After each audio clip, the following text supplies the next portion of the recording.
বন্ধুরা, ফোনের চার্জ তো প্রচন্ড পরিমাণে কম।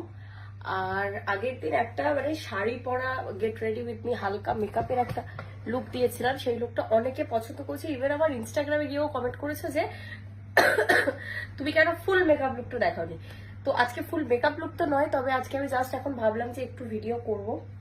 সবার আগে আমি কিছু একটা, আচ্ছা সেটা আমি দেখছি পরে। বাট হ্যাঁ, তো ভাবলাম আজকে ভিডিও করবো। আর এই চুলটা আমি কালকে বেঁধেছি, আর সেই চুলটা আমি এখন খুলছি। কেন জানি না এতটা চোখের মধ্যে এত ডার্ক সার্কেলস দেখা যাচ্ছে, বাট আমার কিন্তু আসল মানে সত্যি কথা বলতে এত ডার্ক সার্কেলস নেই। হয়তো লাইটের রিফ্লেকশনে এরকম হচ্ছে বা কিছু, আমার জানা নেই। বাট আমার কিন্তু এত ডার্ক সার্কেলস কিন্তু আমার নেই। চুলগুলো দেখো, সামনে আবার